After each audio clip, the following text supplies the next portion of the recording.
Il y a un mot qui fait mal, pas parce qu'il est violent, parce qu'il est définitif, fini, quand quelqu'un décide que vous êtes fini, que votre temps est passé, que ce que vous étiez ne reviendra plus, que ce que vous pouvez faire ne compte plus, que vous pouvez être placé quelque part, dans la catégorie des choses qui ont eu leur heure, et dont l'heure est révolue. Fini, ce mot qui peut venir d'un mari, d'une belle famille, d'un patron, de collègues, du quartier. Ce mot qui dit « tu n'es plus, tu n'iras plus nulle part ». Nous avons décidé, collectivement ou individuellement, mais décidé que tu es fini. Rokia Kamara avait entendu ce mot, pas une fois, plusieurs fois, de plusieurs bouches, sur plusieurs années, et chaque fois, elle avait regardé la personne qui le disait. Elle n'avait rien dit. Pas parce qu'elle n'avait rien à dire, parce qu'elle avait appris que les mots ne répondent pas aux mots. Les actes répondent aux mots. Et ces actes, ils étaient en train de se préparer, en silence, avec la patience de quelqu'un qui sait que Dieu ne pense pas comme les gens qui disent « fini », que Dieu a une autre façon de voir et que cette façon, un jour, devient visible, devant tout le monde, et que ce jour-là, les gens qui ont dit « fini » ne savent plus quoi dire. Et c'est suffisant. Plus que suffisant. Rokia était de Ségou, au Mali, la deuxième d'une famille de 5. Son père était mécanicien, qui réparait ce que les autres jetaient, qui voyait de la valeur là où les autres voyaient de la ferraille. Ce regard, cette façon de regarder ce qui semble abîmé et de voir ce qui peut encore fonctionner. Rokia avait hérité de ça. Ce regard de mécanicien, qui ne jette pas, qui répare, qui cherche ce qui peut encore marcher. Elle avait étudié l'agronomie, elle aimait la terre, comme son grand-père qui cultivait, comme cette connexion, qui avait quelque chose de fondamental, nourrir, à partir de rien, à partir de la terre. Elle avait travaillé dans un projet de développement agricole. À Bamako, elle avait rencontré Seydou, un ingénieur hydraulique, qui travaillait sur les systèmes d'irrigation. Ils avaient le même terrain d'intérêt. L'eau, la terre, ce qui nourrit. Ils s'étaient mariés. Et pendant les premières années, les projets communs avaient été beaux. 2 personnes qui construisent ensemble, dans le même sens, vers quelque chose. Et puis, progressivement, les chemins avaient divergé. Seydou vers les grandes organisations, les Nations unies, les missions internationales, l'ascension, et Rokia, qui avait voulu rester proche de la terre, des agriculteurs, des réalités concrètes. Cette divergence, qui semblait gérable au début, qui avait creusé, avec les années, avec les enfants, avec les missions de Seydou qui s'allongeaient, avec le regard de Seydou qui changeait, qui voyait Rokia de plus en plus, comme quelqu'un qui n'avait pas suivi, qui était resté, trop proche de la terre, trop loin des grandes scènes, trop petite pour ce qu'il était devenu. La belle famille, la mère de Seydou, ses sœurs, qui avaient leurs opinions sur Rokia, qui les exprimait, pas toujours directement, mais clairement. Elle n'a pas su avancer avec lui. Elle ne correspond plus à sa position. Une femme de son statut mérite mieux, ces phrases. Dites dans les réunions de famille, rapportées par des cousines, qui croyaient rendre service en transmettant. Rokia les avait reçues, sans les répéter à Seydou. Parce qu'elle ne voulait pas créer. Elle tenait, elle gérait.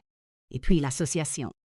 Rokia avait créé une petite association pour les femmes agricultrices dans le périurbain de Bamako, qui leur apprenait des techniques, qui les connectait à des marchés, qui étaient petites, qui n'avaient pas de grand financement, qui aidaient vraiment. Quand Seydou avait entendu, il avait dit « C'est bien », avec ce ton de quelqu'un qui dit « c'est bien », à un enfant qui a dessiné quelque chose, pas un adulte qui construit quelque chose. C'est bien, et dans ce c'est bien. Tout ce que Rokia avait besoin de comprendre, sur comment Seydou la voyait maintenant, fini. Pas avec ce mot, avec ce ton. Ça c'est bien, qui voulait dire « tu es petite, tu es restée petite, et moi je suis grand ». Et cette différence, je ne suis plus sûre qu'on peut continuer.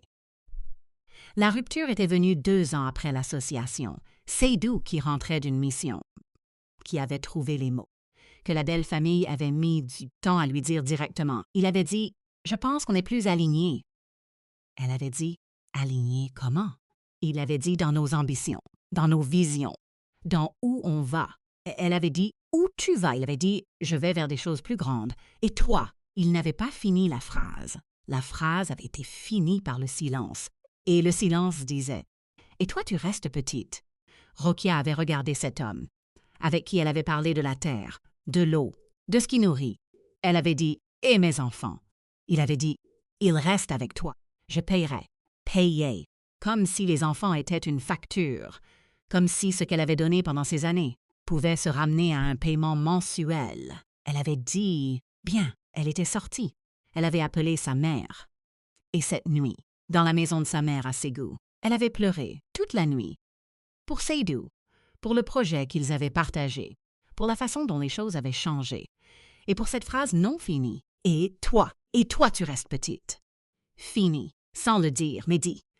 Ce que la belle famille avait fait ensuite, dans les mois qui avaient suivi la séparation, avait confirmé ce que Rokia avait senti, des conversations rapportées, des mots dits dans des réunions, sur Rokia, sur pourquoi Seydou avait bien fait de partir, sur ce qu'elle avait ou n'avait pas, sur ce qu'elle ne ferait jamais.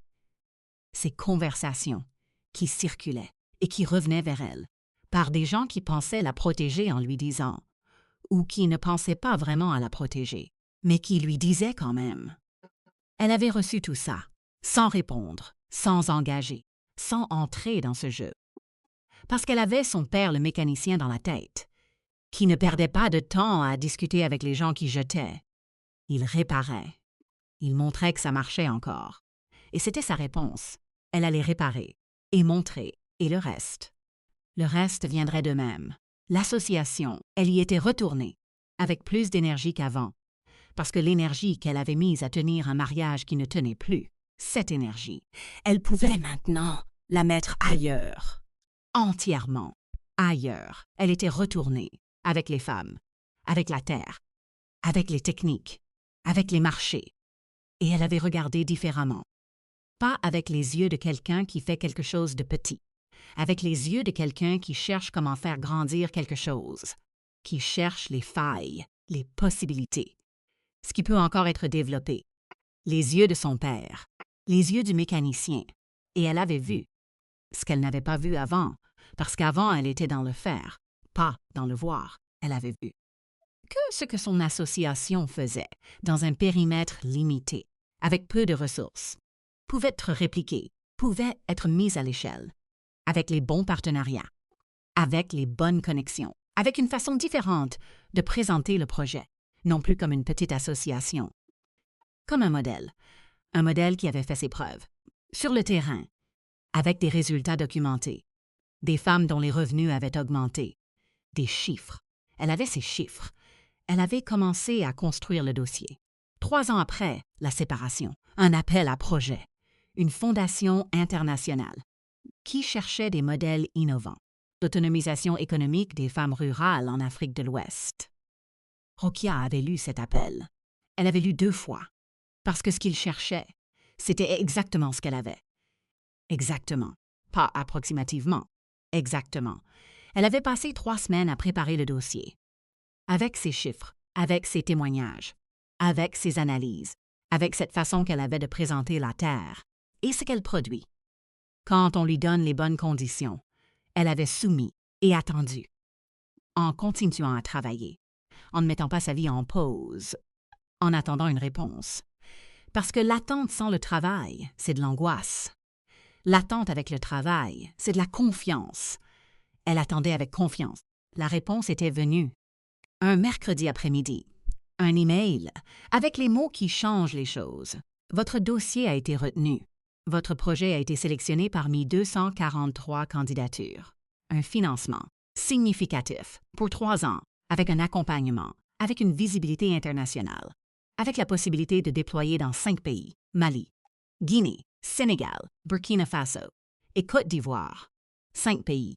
Ce que Seydou faisait avec les grandes organisations, elle allait le faire avec la terre, avec les femmes, avec ses yeux de mécanicien, qui voit de la valeur là où les autres voient de la ferraille, ce que la belle famille avait dit. Rapporté encore, par quelqu'un qui croyait lui faire du bien, ou pas. La belle famille avait dit. C'est une fondation internationale. Elle a eu de la chance, ce mot que les gens utilisent quand quelqu'un réussit et qu'on ne veut pas reconnaître le mérite. La chance. Rokia avait entendu. Elle n'avait pas répondu. Elle avait pensé à son père, qui disait « La chance favorise ceux qui ont préparé le terrain. » Elle avait préparé, pendant des années, dans l'obscurité, dans la petitesse. Dans le « c'est bien dit avec ce ton ». Elle avait préparé, et quand la porte s'était ouverte, elle était prête. Ce n'était pas de la chance. C'était de la préparation qui rencontre une opportunité. Ces deux choses réunies, que certains appellent chance, parce qu'ils ne voient que l'opportunité. Pas les années de préparation. Seydou avait appelé, 6 mois après l'annonce. Il avait entendu, dans les cercles du développement, le nom de Rokia Kamara circulait. Son projet, ses résultats. Cette femme, qui travaillait sur l'autonomisation des femmes rurales, qui avait un financement international, qui déployait dans 5 pays. Il avait entendu et il avait appelé. Rokia avait décroché. Il avait dit « J'ai entendu pour le projet ». Elle avait dit « Oui ». Il avait dit « C'est impressionnant, ce mot ». Impressionnant. Passez bien. Impressionnant. Elle avait entendu la différence. Elle n'en avait rien dit. Il avait dit « Je suis content pour toi ». Elle avait dit « Merci ». Il avait dit « Je voulais te dire ». Il s'était arrêté. Elle avait attendu. Il avait dit « J'avais tort ». Sur ce que tu construisais. J'ai mis du temps à le voir, mais j'avais tort. Rokia avait tenu son téléphone. Cet homme, qui avait dit « Et toi ?» sans finir la phrase, qui avait dit « C'est bien avec ce ton », qui était parti vers les grandes scènes et qui appelait maintenant pour dire « J'avais tort ». Elle avait dit « Je sais que tu croyais ce que tu disais ». Il avait dit « Ça ne change rien au fait que j'avais tort ». Elle avait dit « Non, ça ne change rien ». Il avait dit « Les enfants ». Elle avait dit « Les enfants vont bien ». Il avait dit « Je sais ». Je voulais juste. Elle avait dit « Seydou, je dois y aller. J'ai une réunion ». Il avait dit « Bien sûr ». Elle avait raccroché. Elle avait regardé son téléphone et elle avait pensé pas à Seydou, à cette réunion qui l'attendait, avec ses partenaires, avec ses équipes dans les 5 pays, avec les femmes, avec la terre, avec ce qui nourrit. Voilà ce qui était réel. Voilà ce qui comptait. Et elle était allée à sa réunion, ses enfants, Aminata, 11 ans, et Moussa, 8 ans, qui vivaient avec elle, qui grandissaient, qui voyaient. Une mère qui travaillait, qui ne s'était pas arrêtée, qui avait transformé la difficulté en direction. Aminata qui lui avait dit un soir « Maman, qu'est-ce que tu fais exactement ?» Rokia lui avait expliqué « Les femmes, la terre, les techniques, les marchés. » Aminata avait dit « Tu aides les femmes à gagner leur vie. » Rokia avait dit « Oui. » Aminata avait dit « Comme grand-père aide les voitures. » Rokia avait regardé sa fille, 11 ans, qui avait fait la connexion sans qu'on lui explique. Elle avait dit « Exactement comme grand-père. » Aminata avait dit « J'aime ça. » Rokia avait souri. Et dans ce sourire, tout ce que les 5 pays et le financement et les réunions ne pouvaient pas contenir. Cette fille, qui avait compris, qui portait quelque chose, de son grand-père, de sa mère, ce regard, qui ne jette pas, qui répare, qui voit de la valeur là où les autres voient de la ferraille, ce regard, qui continuait dans la génération suivante. Parce que c'est comme ça que les choses vraiment importantes, elles ne s'arrêtent pas, elles continuent dans les enfants, qui les portent sans le savoir encore. Mais qui les porte? Cette histoire nous enseigne 5 choses. Premièrement, les mots ne répondent pas aux mots. Les actes répondent aux mots. Quand quelqu'un dit que vous êtes fini, avec des mots ou avec un ton, ne répondez pas avec des mots. La réponse qui compte est celle qui se voit, qui se documente, qui se prouve. Préparez votre réponse en actes, pas en arguments. Les arguments s'oublient. Les résultats restent. Deuxièmement, l'énergie libérée par une séparation peut devenir du carburant. Ce que vous mettiez dans un mariage qui ne tenait plus. Cette énergie ne disparaît pas quand le mariage finit. Elle devient disponible. Pour autre chose, pour vous, pour ce que vous construisez vraiment. Rokia avait retrouvé une énergie entière. Qu'elle avait mise dans ce qu'elle aimait, dans ce qu'elle savait faire. Faites attention à ce que vous faites avec l'énergie libérée. Elle est précieuse. Ne la gaspillez pas en amertume. Mettez-la dans la construction. Troisièmement, les modèles qui ont fait leurs preuves sur le terrain méritent d'être documentés. Rokia avait ses chiffres, ses témoignages, ses résultats. Sans cette documentation, sans ces preuves écrites, son projet n'existait que dans les faits. Avec la documentation, il existait aussi sur le papier. et sur le papier, il pouvait voyager vers les fondations, vers les partenaires, vers les opportunités. Documentez ce que vous faites, même si ça semble petit, surtout si ça semble petit. La preuve que ça marche est votre argument le plus fort.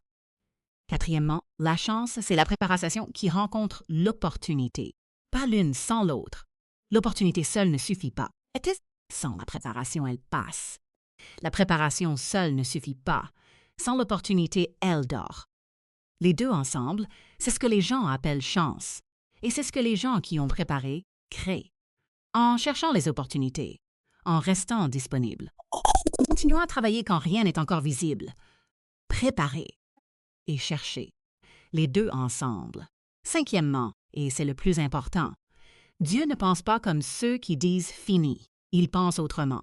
Il pense en termes de ce que vous avez préparé, de ce que vous pouvez faire, de ce que vous portez depuis le premier jour. Ce regard de mécanicien que Rokia avait hérité de son père, Dieu l'avait mis là, avant qu'elle sache pourquoi. Ce regard qui ne jette pas, qui répare, qui voit de la valeur là où les autres voient de la ferraille. Ce regard était la réponse à fini, parce que quelqu'un qui ne jette pas, qui répare, qui voit de la valeur, ne peut pas être fini. Jamais. Et Dieu qui l'avait mis dans cette femme savait ce qu'il y mettait. Il savait ce que ça allait produire. Il attendait le bon moment, les bonnes conditions pour que l'appel à projet arrive et pour que Rokia soit prête, avec ses chiffres, avec ses résultats, avec ses 3 ans de terrain. Dieu pense autrement que ceux qui disent fini. Et un jour, toujours, il le prouve. Il pensait qu'elle était finie. Dieu pensait autrement. Et il l'a prouvé, pas avec du bruit, avec un email, un mercredi après-midi, qui disait « Votre dossier a été retenu. » Parce que Dieu n'a pas besoin de coups de tonnerre. Il a juste besoin du bon moment et de quelqu'un qui a préparé. Si cette histoire vous a touché, partagez-la avec quelqu'un qui en a besoin aujourd'hui. Abonnez-vous à notre chaîne et activez la cloche pour ne jamais manquer une histoire. Que Dieu vous bénisse. À très bientôt pour la prochaine histoire.